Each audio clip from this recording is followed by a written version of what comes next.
Hi there. A few of you have written to me recently about death and dying and having a fear of death, and asked kind of my thoughts on that. And a few of you have asked me specifically to talk about how my thoughts around death have changed since I've had this experience of dying, or apparently dying, a story, if you will, of death.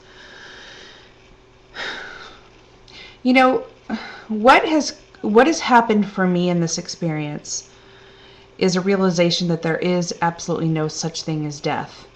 And in fact, I can never even be sure that there's ever any such thing as birth. Both of those are truly these unquestioned thoughts. Since the time I can remember, someone told me that I am, that there is this I that is, but I have also realized that that's just a story. There are all of these memories, experiences that seem to be very real, that I can point to, that I can say I was born, and when I was 3 this happened, and when I was 7 this happened, when I was 12 this happened, and yesterday this happened. But as none of them are right here, right now, they're all just thoughts. Really be with that for a minute. The thought of you being younger than today, the thought of even yesterday, is truly just a thought. There are all these stimulations in the body that say, well, yesterday I hurt my knee, so I know it happened. Or yesterday I had surgery, so I know it happened. What is she talking about? How can she even say that there was no yesterday, that there was no 3 years ago? I am never telling you anything about you. I can only speak in this experience of a me. Being born now to me is a thought, just as death is a thought. I have no proof that it's true. Someone could say, well, you're here, you're in a body, so of course you were born.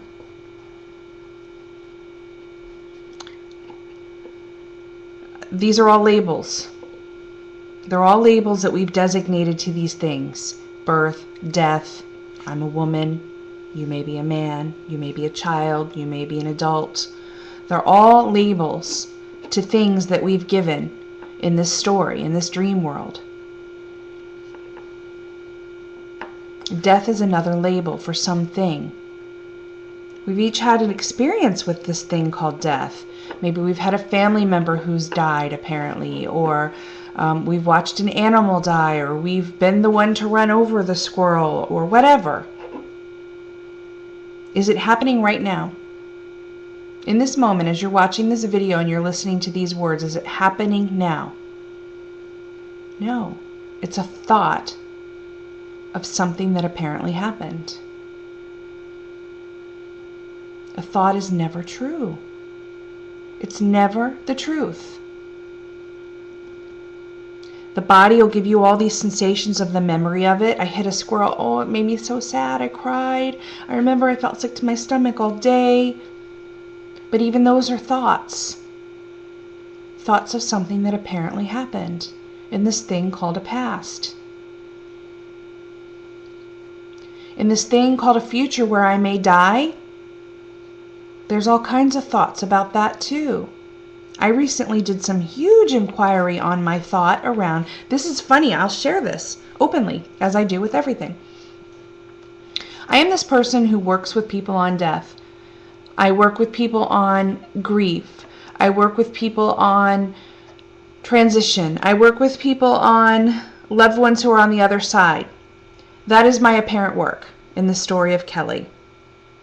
Even those are thoughts, but just bear with me. And yet there was this story running about my own death, and I'll tell you what it was. No fear of death, no fear of dying. Don't have any concerns over that. The fear that was running in this experience of Kelly, because I'm a single mom and I'm home alone with my son, has always been this fear of dying in the night and my son having to find my body. Now, because I'm in this place of just pure allowance of what's showing up, when the thought arose, I allowed it to be there, and then went to a dear sweet friend who I trust to help with inquiry on these sticky thoughts and said, help me work through this one, which she did. And what a gift. Because the gift in that was that there is no fear of my son finding my dead body. That's a story. There is only ever fear of the fear. That I knew.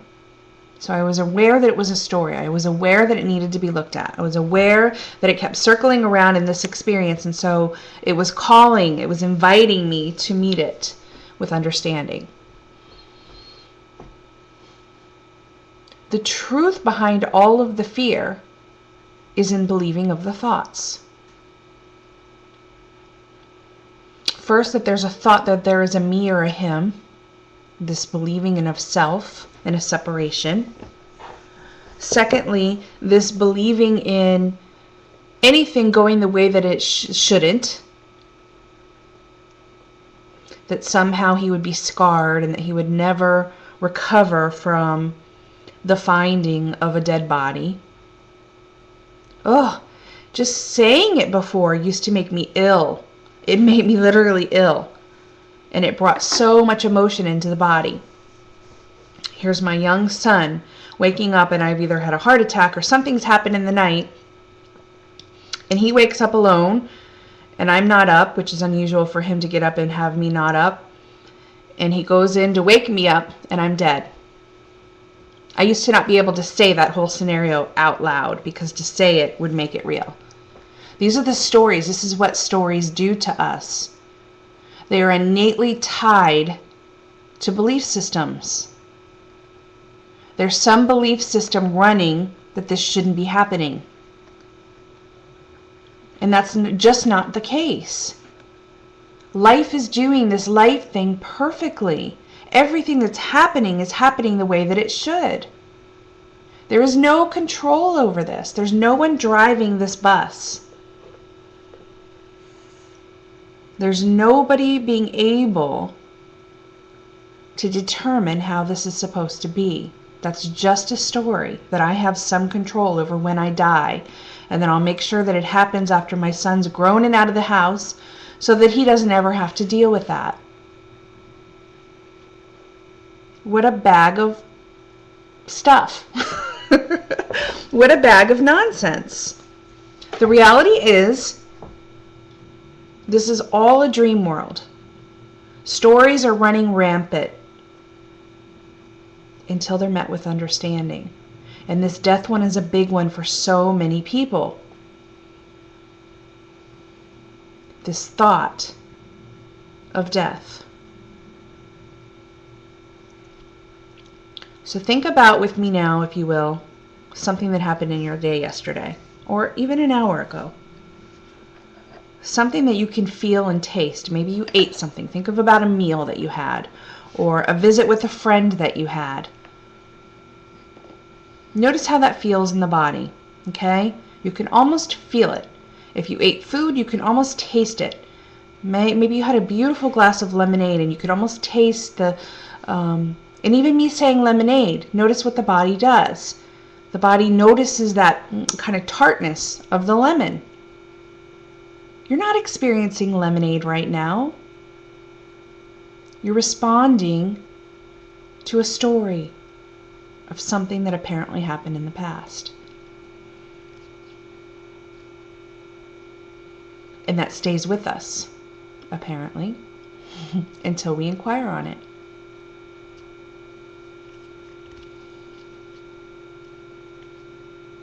This I am thing is just a thought. This I was born is just a thought. This I will die is just a thought. Even the fear behind the thought of that are just thoughts. ultimately what's underneath all of it is this control. It's a seed to control. So if you ask any human being how they would like to die, the most common response is peacefully in my sleep.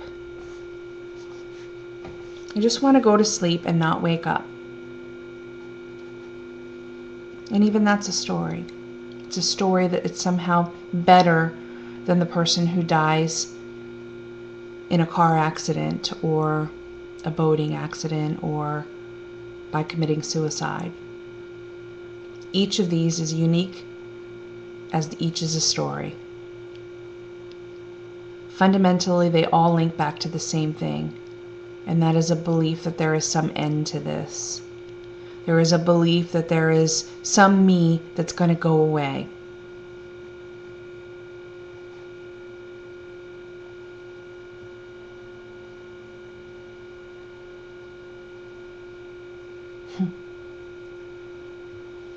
I just find the more that the stories are looked at and the thoughts are looked at, each is even beautiful in its own way. As I did the turnaround on the fear over my son finding my dead body, there was even beauty to be held there. How would the world be a better place if he were to find my body dead? How would it be better if he were to find my body dead? How would I be better if he were to find my body dead? Were all of these opportunities to meet these thoughts, just meet them where they are. Not push them away, not cancel them out, not replace them, not resist them, but to meet them with understanding. It's like sitting down at the table with these thoughts that have been resisted my whole motherly life. I've been a single mom since my son was about 11 months old. So since he was 11 months old and he's going to be 11, that fear has been circulating in my experience.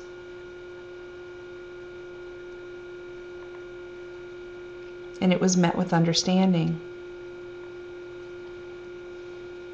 And then it let go of me. There's no thinking or worrying about it anymore, and it's not even circulating in my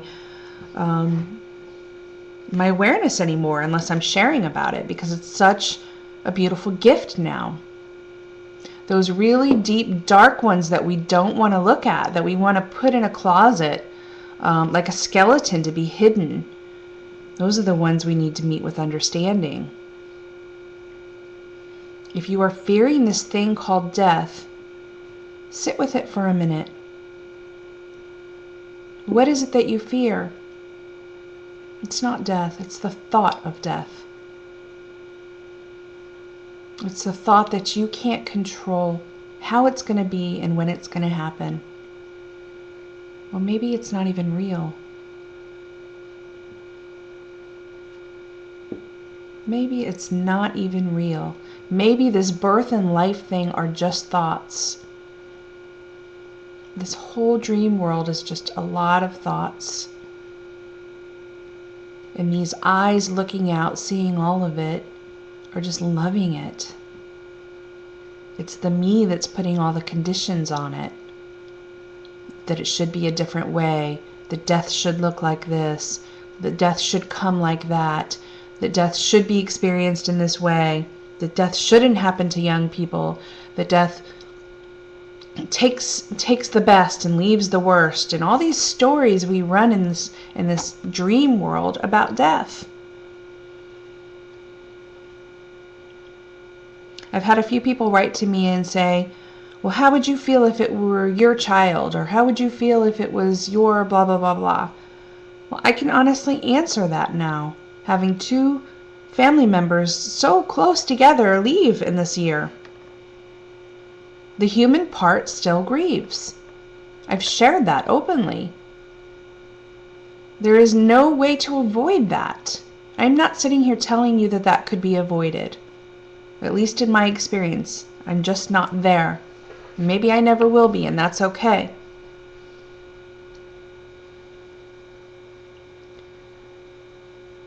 The body does what the body does. The inquiry still happens. I do believe, in all honesty, that the ability to move through the grief faster was because, faster being another story, because it's just a thought that there's some time happening, but relatively speaking, that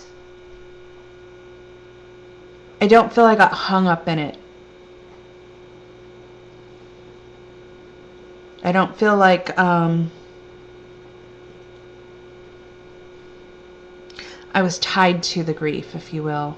Not really a good word to use. I'm trying to think of a good word to use that won't be offensive to anyone, and yet there's no one to offend. Kelly?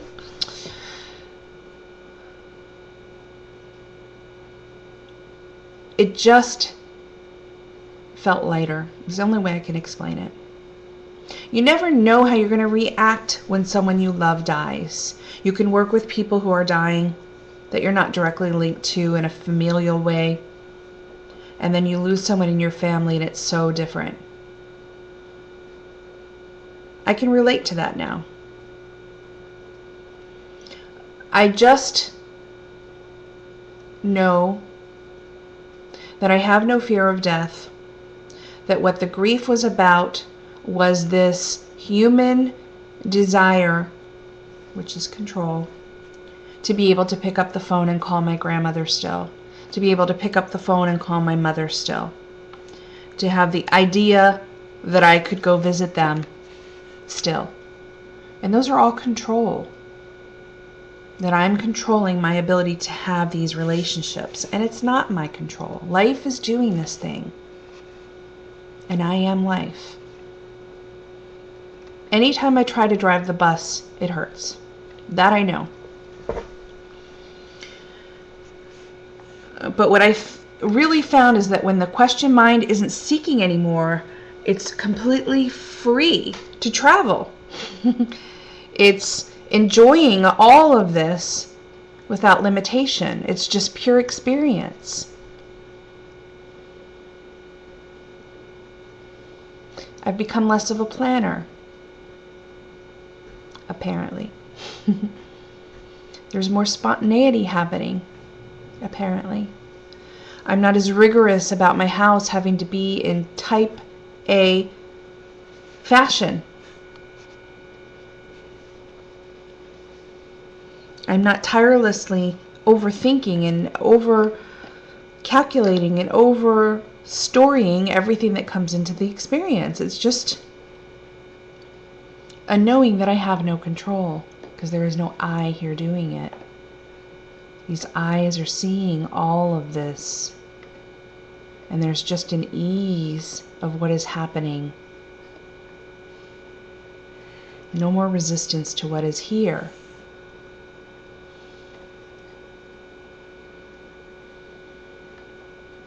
For anyone who's experiencing this thing called fear of death, just think about the thoughts around it. Meet them with understanding. If there's fear there, meet that too with understanding.